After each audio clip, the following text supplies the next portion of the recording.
Big news in the coronavirus pandemic. Today, a federal judge in Florida voided the Biden administration's national mask mandate, which covered airplanes and other public transportation. In the ruling, the judge said U.S. health officials exceeded their authority in issuing the mandate, even if the goal is commendable. It's unclear if the federal government will appeal that decision. Well, passengers on a number of airlines, including United, Alaska, and Delta, no longer need to wear a mask. In addition, TSA has stopped enforcing masks be worn inside airports all across the country. CBS 58's Michelle Fiore joining us live from the newsroom with the very latest tonight. Michelle. Jessica, Natalie, the judge's ruling was for all public transportation, actually. So planes, trains, and buses. Still so fresh, though, that here in Milwaukee, things haven't changed just yet. Travelers stepping off their evening flights were all masked as they walked through the main concourse. Hearing of the judge's decision brought mixed reaction.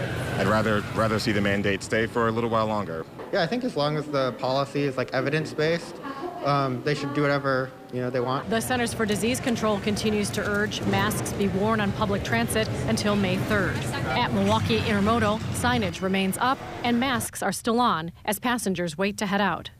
I would say hallelujah.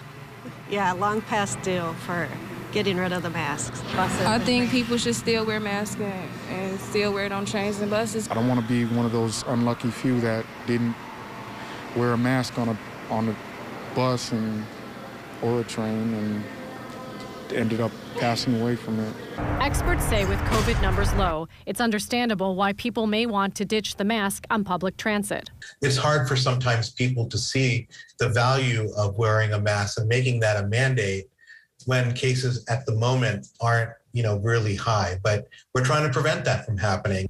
Ajay Seth says even healthy travelers who've been vaccinated may want to continue to wear a mask even if the requirement's lifted.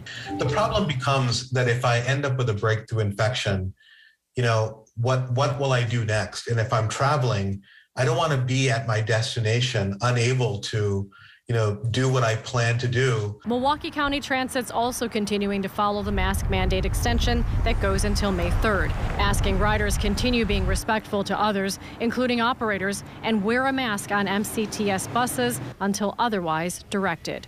And while changes are going into effect for some airlines and at all airports as well, there could still be legal challenges ahead. Amtrak and MCTS are taking a wait-and-see approach.